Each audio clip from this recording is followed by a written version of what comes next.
Episode 1 Shantanu and Ganga. हम आज से बजरपट्टू डिवाइन पर महाभारत पर आधारित एक नई सीरीज शुरू कर रहे हैं, जिसके हर एपिसोड में आपको इस महाकाव्य की कहानियों का क्रमवार विवरण मिलेगा। तो जल्दी से हमारे चैनल को लाइक और सब्सक्राइब कर लें। हर युग का एक आरंभ होता है और हर आरंभ अपने भीतर एक अंत का बीज लेकर चलता है। महाभारत की कहानी भी ऐसे ही एक वचन से शुरू होती है, एक वचन जिसे प्रेम के नाम पर लिया गया था, लेकिन जिसने पूरे वंश को विनाश की ओर धकेल दिया। बहुत समय पहले हस्तिनापुर का शासन था राजा शांतनु के हाथों में। शांतनु न्यायप्रिय, तेजस्वी और पराक्रमी राजा थे। एक दिन वे गंगा नदी के तट पर शिकार के लिए निकले।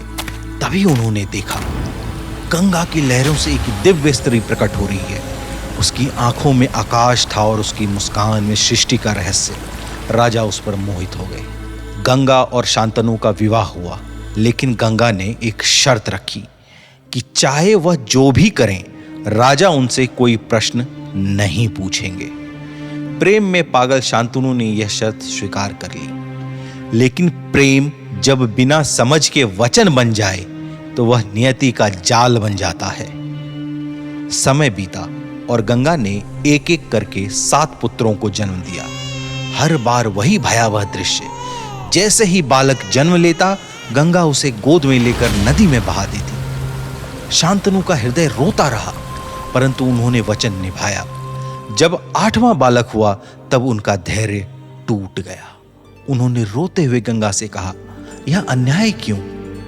गंगा ने गंभीर स्वर में कहा, राजन, आपने वचन तोड़ा है, परंतु अब सत्य सुनिए।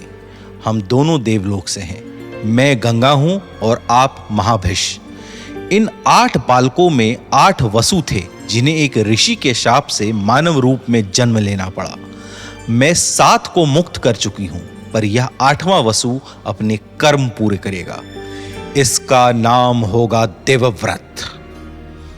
इतना कहकर गंगा ने बालक को राजा को सौंपा और आकाश में विलीन हो गई। राजा ने उस बालक को अपने राज्य का उत्तराधिकारी बनाया। देवव्रत बुद्धिमान, बलशाली और वीर थे। उन्होंने गुरुकुलों में श्रेष्ठ शिक्षा प्राप्त की, परशुराम से धनुर्विद्या सीखी और शास्त्रों का ज्ञान प्राप्त किया। राज्य के लोग उन्हें आदर्श मानते थे। सब कुछ शांत था, जब तक कि नियति ने एक बार फिर राजा शांतनु के हृदय को परखना शुरू नहीं कर दिया।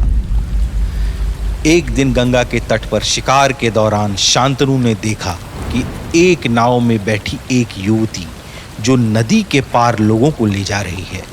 उस युवती से मछलियों की सुगंध नहीं, बल्कि किसी दिव्य पुष्प की खुशबू आ रही है। उसका नाम था सत्यवती, एक मछुआरे राजा की पुत्री।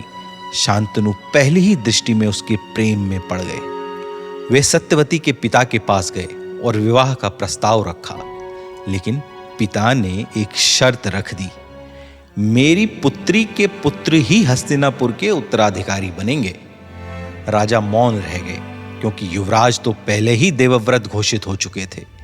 राजा का प्रेम अधूरा रह गया और उनके भीतर एक निःशब्द पीड़ा जन्म लेने लगी। देवव्रत ने जब पिता का यह दुख देखा, तो उन्होंने कारण जाना और अकेले उस मछुआरे के पास पहुंचे।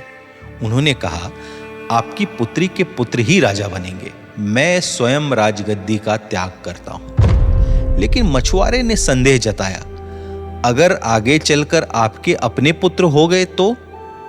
उस पल देवव्रत ने इतिहास बदल दिया। उन्होंने प्रतिज्ञा ली कि वे आजीवन ब्रह्मचारी रहेंगे, कभी विवाह नहीं करेंगे, ना ही संतान उत्पन्न करेंगे। आकाश में देवता पुष्प वर्षा करने लगे। पृथ्वी कांप उठी और एक आकाशवाणी हुई, आज से तुम भीष्म कहलाओगे, वह जिसने भयानक प्रतिज्ञा ली है। इस वचन ने हस्तिनापुर को एक उत्तराधिकारी तो दिया, लेकिन भविष्य में उसी वचन ने उस वंश की जड़ें भी हिला दी। भीष्म की प्रतिज्ञा ने राज्य को स्थिरता दी, परंतु उत्तराधिकार की श्रृंखला तोड़ दी। राजा शांतनु ने सत्यवती से विवाह किया और उनके 2 पुत्र हुए, चित्रांगद और विचित्रवीर। कुछ वर्षों बाद राजा शांतनु की मृत्यु हो गई। राज्य का सारा भार भीष्म पर आ गया। उन्होंने दोनों राजकुमारों को पाला पोसा और राज्य संचालन सिखाया, पर नियति को कुछ और ही मंजूर था। चित्रांगद युद्ध में मारे गए और विचित्रवीर्य का निधन भी अल्पायु में ही हो गया। हस्तिनापुर का सिंहासन एक बार फिर उत्तराधिकारी विहीन हो गया। सत्यवती पर दुखों का पहाड़ टूट पड़ा। उन्हें याद आया उनका एक और पुत्र था जिसे उन्होंने जन्म के समय छोड़ दिया था, महर्षि पराशर से जन्मा वेद व्यास। सत्यवती ने व्यास को बुलाया और राज्य के वंश को आगे बढ़ाने का अनुरोध किया। व्यास ने नियोग की प्रथा से धृतराष्ट्र, पांडु और विदुर को जन्म दिया। यही तीनों आगे चलकर कुरु वंश के भाग्य निर्माता बने। इस प्रकार एक वचन से शुरू हुई थी वह कथा जिसने पीढ़ियों तक हस्तिनापुर की नींव हिला दी।